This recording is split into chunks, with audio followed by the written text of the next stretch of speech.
Start of the சீசனில் JSK ஒரு winning ஸ்ட்ரீக்கில் இருந்தாங்க, தொடர்ந்து மேட்சஸ் ஜெயிச்சுட்டு வந்தாங்க. ஆனால் இப்போ மொமெண்டம் சுத்தமாக ஜேஎஸ்கே பக்கம் இல்லை, தொடர்ந்து மேட்சஸ் லூஸ் பண்ணிட்டு வராங்க. ஸோ லாஸ்ட் கேமில் எம்ஐசிடிக்கு அகேன்ஸ்டாக லூஸ் பண்ணாங்க. அண்ட் நேற்றுக்கு எஸ்சிசிக்கு அகேன்ஸ்டாக ஒரு பிக் லாஸ். நம்ம ஜேஎஸ்கே வந்து போனஸ் பாயிண்ட்டுமே இப்போ எஸ்சிசி கிட்ட கொடுத்துருக்காங்க. இந்த லாஸ் இப்போ ஜேஎஸ்கேட டாப் 2 குவாலிஃபிகேஷன் சான்சஸை வந்து பயங்கரமாக டென்ட் பண்ணியிருக்கு. ஸோ ஜேஎஸ்கேட கரண்ட் டாப் 2 குவாலிஃபிகேஷன் சினாரியோ எப்படி இருக்குது அப்படிங்கிறது இந்த வீடியோவில் பார்க்கலாம். அண்ட் மற்ற சில இன்ட்ரெஸ்டிங் கிரிக்கெட் அப்டேட்ஸும் இருக்குது, அதை பற்றியுமே கண்டிப்பாக கவர் பண்ணுவோம். வீடியோ கண்டிப்பாக இன்ட்ரெஸ்டிங்காக இருக்கும். வீடியோக்களை தெரிஞ்சுட்டு மறக்காம சேனலை சப்ஸ்கிரைப் பண்ணிக்கோங்க. இது வாங்க வீடியோ தெரிஞ்சுக்கலாம். ஒரு பிக் ஐசிசி ஈவெண்ட்டை இவ்வளோ பூரா ஹேண்டில் பண்ண முடியும்னா அது கண்டிப்பாக பிசிஏல மட்டும்தான் பண்ண முடியும். இந்தியன் பங்களாதேஷ் கான்ஃப்ளிக்ட் வந்து ரொம்ப நாட்களாக போயிட்டு இருக்கு, அது இப்போ வந்து கண்டினியூ ஆகிட்டு தான் வருது. அதுக்கான சரியான கிளாரிட்டி இப்போ வரைக்கும் கிடைக்கல. அதே சமயத்தில் இப்போ பாகிஸ்தான் ஆரிஜின்லேருந்து ஒரு 4 யூஎஸ் கிரிக்கெட்டர்ஸ்க்கு வீசா கிடைக்கல அப்படிங்கிறத வந்து கிரிக் பஸ்ல ரிப்போர்ட் பண்ணியிருக்காங்க.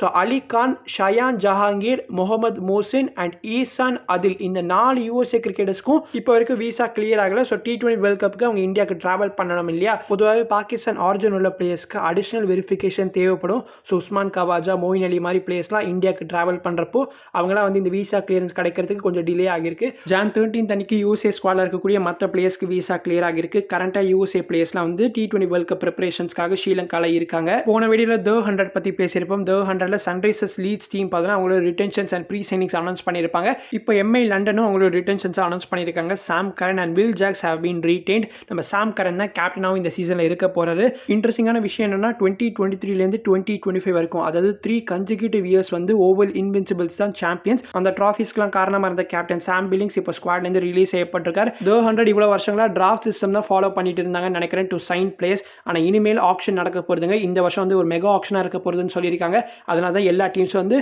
ரொம்ப மினிமல் ரிட்டென்ஷன்ஸ் பண்ணியிருக்காங்க. மேபி ஆக்ஷனில் திரும்ப எம்ஐ லண்டன் சாம் பில்லிங்ஸை வாங்க பார்ப்பாங்க. ஆனால் இப்போ கேப்டனாக வந்து சாம் கரன் அனௌன்ஸ் பண்ணியிருக்கிறதுனால I don't think Sam Billings திரும்ப எம்ஐ லண்டனை ஜாயின் பண்ணுவார்னு.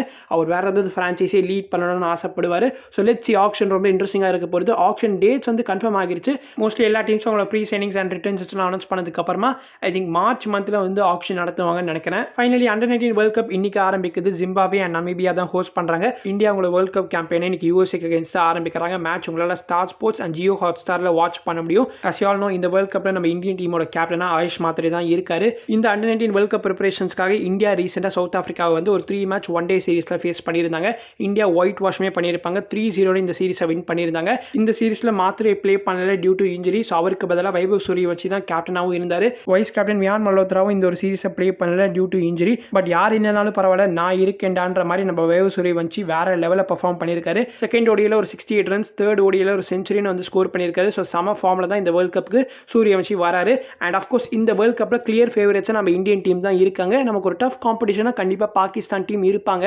இது வரைக்கும் இந்தியன் டீம் 5 அண்டர்-19 வேர்ல்ட் கப்பை வின் பண்ணியிருக்காங்க. 2000ல் வந்து முகமது கைஃபோட கேப்டன்சியில் வின் பண்ணியிருந்தோம். அதுக்கப்புறம் 2008ல் கிங் கோலியோட கேப்டன்சி, தென் 2012 அண்டர் உன்முக் சந்த் லீடர்ஷிப்பில் வின் பண்ணியிருந்தோம். யூ ஆல் நோ அந்த டைமில் உன்முக் சந்தோட பாப்புலாரிட்டி எந்த லெவலில் இருந்துச்சுன்னு நிறைய கிரேட்ஸ் ஆஃப் த கேமோட அவர் கம்பேர் பண்ணாங்க. ஈவன் 2013 ஐபிஎல்ல டெல்லி டேர்டெவில்ஸ்க்காக ஐ திங்க் ப்ளே பண்ணியிருப்பாரு. 2013 ஓப்பனிங் மேட்ச் உங்களுக்கு ஞாபகம் இருக்கும். பிரெட்லியோட முதல் டெலிவரி, அந்த சீசனோட முதல் டெலிவரியில் வந்து போல்ட் ஆகியிருப்பாரு. தென் காலம் போக போக பெருசாக லைம் லைட்டுக்கே வரல. அவருக்கு இங்கே இந்திய டீமில் சான்சஸ் கிடைக்காததுனால யூஎஸ்ஏக்கு வந்து ஷிஃப்ட் ஆகிட்டாரு. அங்கேயும் இப்போ அவருக்கு பெருசாக சான்சஸ் கிடைக்க மாட்டேங்குது. வெறும் டொமஸ்டிக்ல ஐ திங்க் ப்ளே பண்ணிட்டு இருக்காருன்னு நினைக்கிறேன். தென் 2018ல் பிருத்வி ஷாவோட லீடர்ஷிப்பில் வின் பண்ணியிருந்தோம். இதுவுமே ஒரு ஸ்பெஷல் வேர்ல்ட் கப் வின் தான். ஏன்னா பிருத்வி ஷாவோட பேட்சில் தான் வந்து சுப்மன் கில், அதுக்கப்புறம் நிறைய கிரிக்கெட்டர்ஸ் அந்த ஒரு பேட்ச்லேருந்து தான் வந்திருப்பாங்க ஐபிஎலுக்கு. உன்முக் சந்துக்கு இருந்த அதே ஹைப் வந்து பிருத்வி ஷாக்குமே இருந்தது ஆஃப்டர் வேர்ல்ட் கப் விக்டரி. ஆனால் அவருமே பெருசாக இப்போ வந்து இந்தியன் டீமில் வந்து என்டர் ஆக முடியல. தென் 2022ல் யாஸ் ஜூலோட லீடர்ஷிப்பில் வின் பண்ணியிருந்தாங்க. ஸோ லெட்ஸ் see, இந்த பிரஸ்டீஜியஸ் லிஸ்ட்டில் ஆயுஷ் மாத்ரேவும் விரைவில் ஆட் ஆகுவார்னு எனக்கு ஒரு நம்பிக்கை இருக்குது. உங்களுக்கும் என்ன மாதிரி பிலீஃப் இருந்துச்சுன்னா கண்டிப்பாக இந்த வீடியோக்கு ஒரு தம்ஸ் அப்பை கொடுத்து ஹைப் பண்ண மறந்துடாதீங்க. ஓடிஐ வேர்ல்ட் கப் 2027க்கு விராட் கோலி அண்ட் ரோஹித் சர்மா நான் கமிட்டட்னு அஜித் அகர்கர் ஒரு ஸ்டேட்மெண்ட் சொல்லியிருப்பாரு. ஈவன் ஃபேன்ஸுமே வந்து அந்த ஒரு ஸ்டேட்மெண்ட்டை பயங்கரமாக அப்போஸ் பண்ணாங்க. பட் விராட் கோலி அதுக்கு ஏற்ற மாதிரி பர்ஃபார்ம் பண்ணுவாருன்னு நினச்சோம். ஆனால் ஓடிஐ சீரிஸ் ஆஸ்திரேலியாவுக்கு எதிராக ப்ளே பண்ணியிருந்தாங்க இல்லையா, அந்த சீரிஸ் தான் விராட் கோலியோட ஒரு கம்பேக் கேமாக இருந்துச்சு. பட் அன்ஃபார்ச்சுனேட்டாக அந்த சீரிஸோட தொடக்கத்தில் 2 மேட்ச்லேயும் டக் அவுட்டோட ஆரம்பிச்சிருப்பாரு. பட் கோலிக்கு எதிராக புதுசு கிடையாது, கம்பேக்கில் தான் ஒரு ஸ்பெஷலிஸ்டே. அதுக்கு ஏற்ற மாதிரி ஐசிசி ரேங்கிங்ஸில் நம்பர் 1 ஓடிஐ பேட்டராக இப்போ விராட் கோலியை அறிவிச்சிருக்காங்க. ஐ ஹோப் 2027 வேர்ல்ட் கப் ஒரு பெஸ்ட் ஃபேர்வெலாக போத் ரோஹித் சர்மா அண்ட் விராட் கோலிக்கு இருக்கும்னு Times of India journalist Gaurav Gupta இப்போ ஒரு பிக் நியூஸை பிரேக் பண்ணியிருக்காரு. ஆர்சிபியோட நியூ ஹோம் கிரவுண்ட் இப்போ கன்ஃபார்ம் ஆகியிருக்கு. நம்ம எதிர்பார்க்காத 2 கிரவுண்ட்ஸை கன்ஃபார்ம் பண்ணியிருக்காங்க. நாவி மும்பையில் இருக்கிற DY Patil stadium and Shaheed Veer Narayan Singh stadium in Raipur. இந்த 2 ஸ்டேடியமில் தான் ஆர்சிபி அவங்களோட ஐபிஎல் 2026 ஹோம் மேட்சஸை ப்ளே பண்ண போகிறாங்க. டிஒய் பாட்டில் ஸ்டேடியமில் ஒரு 5 மேட்ச், அதுக்கப்புறம் ராய்ப்பூரில் ஒரு 2 மேட்ச்னு சொல்லியிருக்காங்க. இது டென்டேட்டிவாக தான் சொல்லியிருக்காங்க, ஸோ கன்ஃபார்ம் கிடையாது. பட் ஃபார் நோ ரீசன் எதுக்காக 2 ஸ்டேடியம் சூஸ் பண்ணியிருக்காங்கன்னு தெரியல. கேசியோட நியூ பிரசிடென்ட்டாக வெங்கடேஷ் பிரசாத் அப்பாயிண்ட் ஆனதுக்கு அப்புறமா கண்டிப்பாக மேட்சஸ்லாம் சின்னசுவாமி ஸ்டேடியமில் தாண்டா நடக்கும் அப்படின்னு வந்து அவர் ஒரு அஷூரன்ஸை கொடுத்துருந்தாரு. ஸோ எல்லாருமே இந்த கன்ஃபியூஷன்லாம் ஓவர் ஆகிருச்சுன்னு நினச்சோம். ஆனால் இப்போ திரும்ப வந்து இந்த கன்ஃபியூஷன் ஆரம்பிச்சிருக்கு. மோஸ்ட்லி இப்போ வர செய்திகள்லாம் வச்சு பார்த்தோன்னா சின்னசுவாமி ஸ்டேடியமில் மேட்சஸ் எதுவும் நடக்க போகிறது கிடையாது. நாட் ஒன்லி திஸ் ஸ்டேடியம், நம்ம ஆர்ஆரோட ஜெய்ப்பூர் ஸ்டேடியம் இருக்கு இல்லையா, அந்த ஸ்டேடியம்லேயும் மேட்சஸ் எதுவும் நடக்க போகிறது கிடையாது. ஆர்ஆர் வந்து அவங்களோட ஹோம் பேஸாக வந்து பூனேக்கு இப்போ ஷிஃப்ட் பண்ண போகிறாங்க.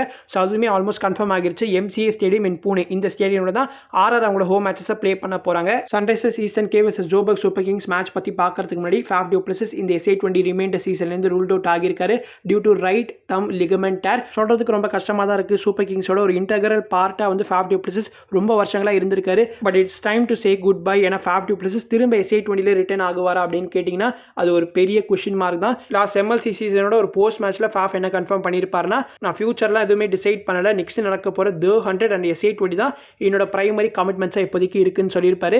அதில் The 100லேருந்து ரூல்ட் அவுட் ஆகிட்டாரு டியூ டு இன்ஜுரி. இப்போ SA20லேருந்து ரிமைண்டர் சீசனுக்கு ரூல்ட் அவுட் ஆகியிருக்காரு.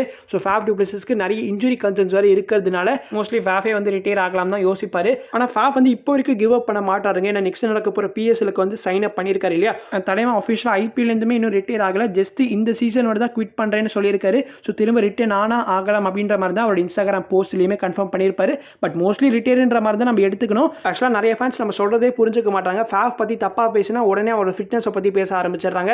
41 வயசில் அப்படின்னு இருப்பியாடா, அவரோட கேச்சிங் எபிலிட்டி பார்த்துருக்கேடா, அவுட் ஃபீல்டில் வந்து அவரை மாதிரி கேட்ச் பிடிக்க முடியுமா அப்படின்னு வந்து பேச ஆரம்பிச்சிருவாங்க.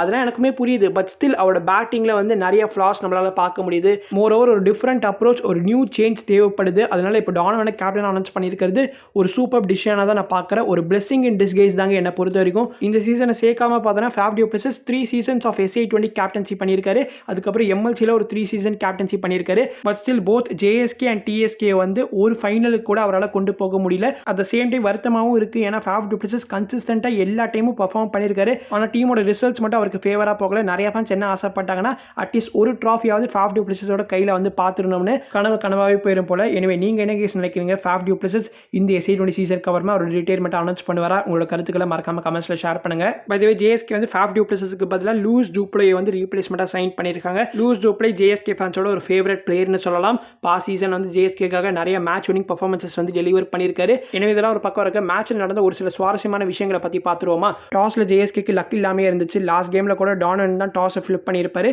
ஸோ இந்த கேமில் டானன் எப்படி வந்து டாஸை வின் பண்ணிட்டாரு, பேட்டிங் எடுப்பாருன்னு பார்த்தா பவுலிங் எடுத்துட்டாரு. இந்த பிச்சில் ஒரு 165க்கு மேலே சேஸ் பண்ணுறதே ரொம்ப டிஃபிகல்ட்டாக இருந்திருக்கு. JSK ஒரு 3 சேஞ்ச் பண்ணியிருந்தாங்க. Faf du Plessis, Prenelan Subrayen, Daniel Worrall, இந்த 3 பேருக்கு பதிலாக Rivaldo Moonsamy, Imran Tahir, Richard Gleeson, இவங்க 3 பேர் வாஸ் brought in. அண்ட் இந்த சேஞ்சஸ் எந்த விதத்திலையும் JSKக்கு ஹெல்ப் பண்ணல. 2026 வந்தாச்சு, இன்னும் இம்ரான் தாயிர் மாதிரி பிளேயர்லாம் வந்து ஸ்குவாடில் இருக்கிறதே ஒரு லயபிலிட்டி. ஆனால் நீங்கள் ஒரு படி மேலே அவர் பிளேயிங் லோன் வரைக்கும் ப்ளே பண்ண வைக்கிறீங்க.